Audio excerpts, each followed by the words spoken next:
Alright guys, welcome back to the channel. Today we're going to be going into the assembly process for the AFM/DOD Delete. There is a separate video. I'll put the link either right there in the description or at the end of the video. I'm not sure which I'll do yet, but check those areas for it. But that video was the full disassembly, and then it had a little bit of the assembly process. I think I had the cam install in there, and then the lifter or the valley tray install. So if you guys want to see that, go check that video out. But this is going to be the full process of installing it, the whole delete and everything. Stay tuned to the end of the video though, because there is some things that I did wrong, and there's some things that I didn't necessarily do wrong, but I would do differently this time, and I want you guys to have that knowledge before you go into it. So please watch the video to the end, because that stuff is very important. It has to do with the tuning and some of the torque specs and what I used and so on and so forth. So please stay tuned for all of that. And then also, I'll go into the mile per gallon that I got at the end of it. So yeah, I'll catch you guys at the end of the video. All right, so first we're gonna start by putting all the lifters into the lifter trays. Just line up the flats. The oiling ports are non-directionals, doesn't matter which way you point them. Just make sure you put the flats in the lifter trays. And then we're gonna throw in all the bolts, torque those down. Put our head gaskets on and make sure that you guys are cleaning that surface really well, getting all the old gasket material, and then we'll place our heads on and torque our heads. I will put the torque specs on the screen. There's 3 separate torques. There's a initial torque and then 2 angle torques.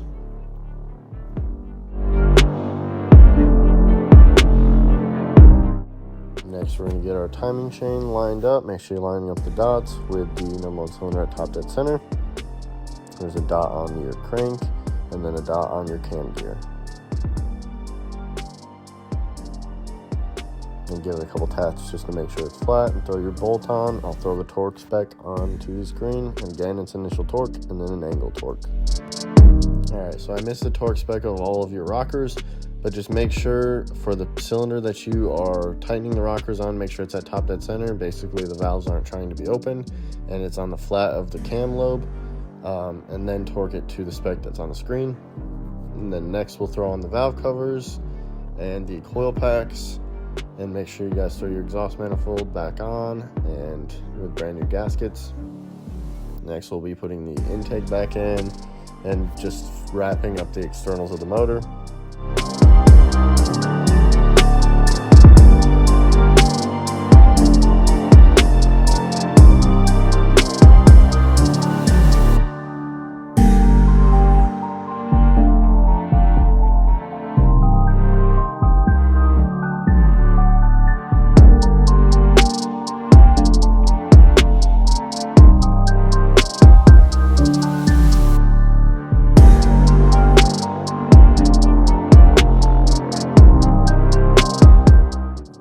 Next, we're going to remove that oil pressure regulator that's in the oil pan and throw in the 07 Duramax oil pan bolt.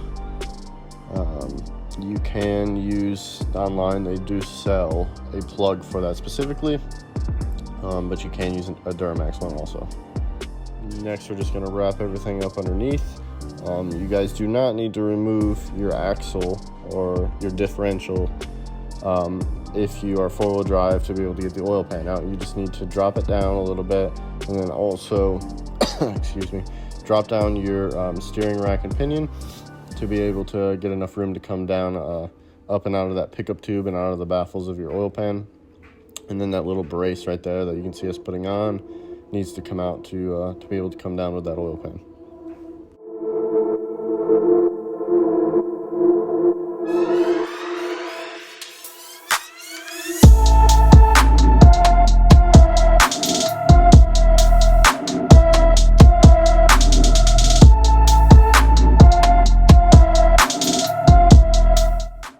Next, you're going to throw on your timing chain cover.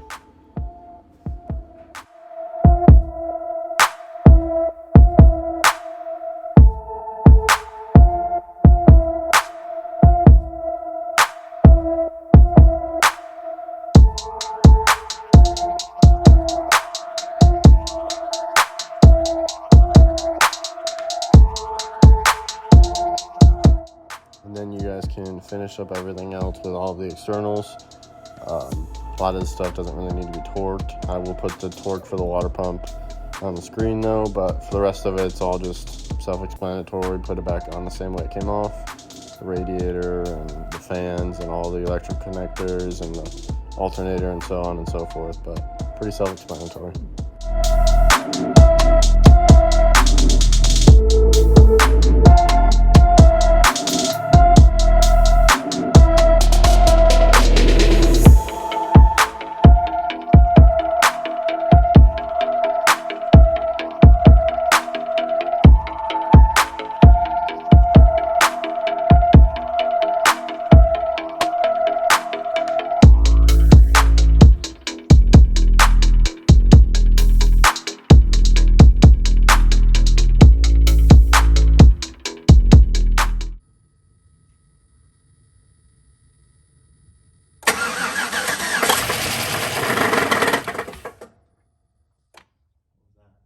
Alright guys, so after starting that thing up for the first time and hearing that, my heart dropped. As you can tell, it did not sound good. Everything sounded like it was falling apart inside the motor. And the abrupt stop was actually me. I shut it off almost instantly because I was worried there was something actually wrong in there and I didn't want any sort of, any more damage to happen inside the motor. Turned out it was just the lifters pumping up. It did say, like some people would say, you need to soak your lifters overnight. That the package for those lifters specifically say, the instructions for them specifically say, do not soak overnight or do not soak for, hours. It just says to dunk in oil and install, do not soak. So I followed exactly what it said on the package. What I would do differently though, to avoid that very, very hard startup, I would probably pull all of my spark plug wires and then pull my relay for the fuel pump and then just crank it over and build oil pressure so that, we could actually get all of those lifters pumped up and it didn't sound so bad once it finally started. But I'll insert the clip once it actually started and got past that, initial build up of pressure inside of all those lifters, the sound went away.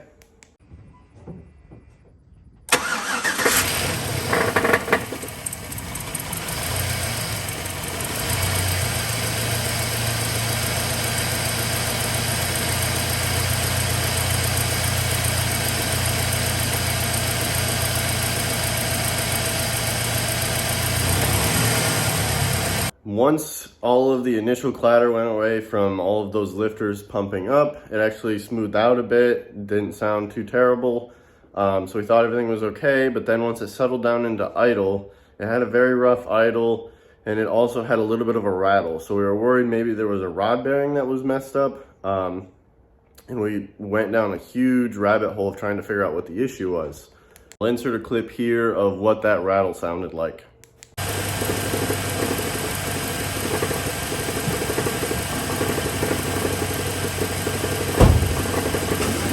So we thought maybe there was a rod bearing bad, but we weren't sure, and it was running a little rough, so we thought maybe we would drive it to see if it settled in, see if it figured itself out. We went for a drive and it was completely gutless. The thing felt like it had zero power, wouldn't get out of its own way, and it just wasn't running right. So went down another rabbit hole to try and figure out why the thing wasn't running right. Maybe I did something wrong, maybe something wasn't right, maybe something was actually damaged, maybe the rod bearing was bad. I was very confused and worried at that point in time. And then to top it all off, once it got up to operating temperature, the oil pressure dropped down to 10 PSI, which was not good. And we weren't sure what was going on there. And again, we thought, we were dropping oil pressure because we had a rod bearing issue. So all together in the end, the first initial start did not go well. It went terrible, but we figured out what was wrong. So the first thing that we did was check the codes because we did have a check engine light. Wanted to figure out why the thing wasn't running right, and it turned out that all of the codes were for cylinder deactivation. Basically, the truck was still looking for all of those solenoids that activate and deactivate cylinders, and it couldn't find them, so it put it into basically a limp mode, and that's why the truck wasn't running right. Now, I was under the impression, because nowhere online does it tell you whether or not it's going to work or not, but I was under the impression that one of these little OBD2 port blockers that you plug into your OBD2 port, and it keeps it from going into 4-cylinder mode, I was under the impression that this would trick it after you've done an AFM delete. It does not. All this does is keep the truck, if you have the lifter still in place and all of those solenoids still plugged in, all it does is trick the truck into thinking that it can't go into V8 or V4 mode.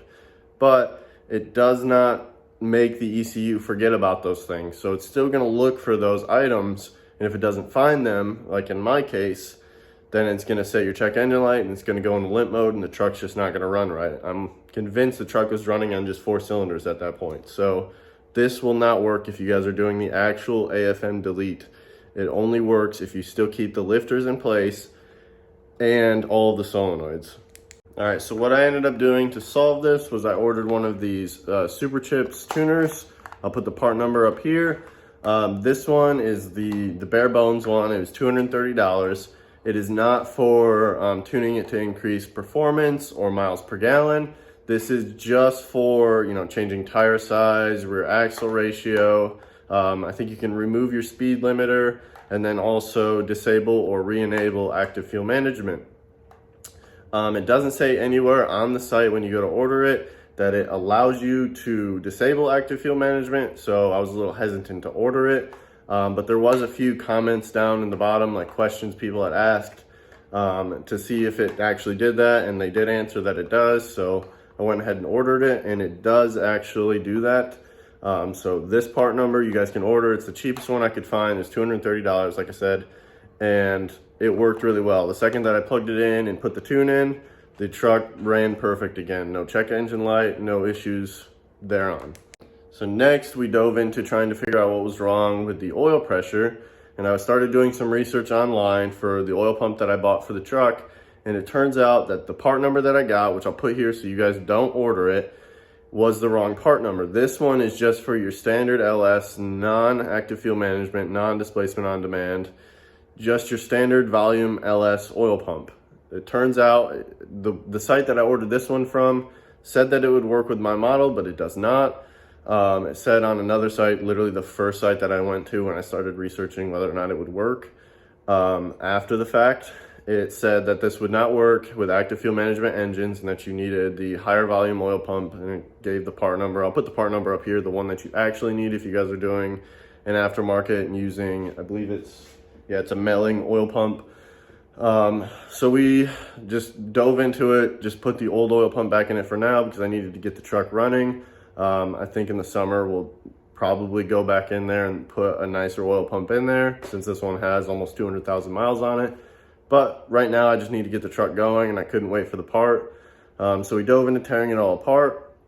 I checked all of the rod bearings while we were down there, and none of them had any sort of known play to them. So we were looking around, and it actually turns out that the torque converter bolts were hand tight. I could literally, as soon as we touched them, you could pull them right out by hand.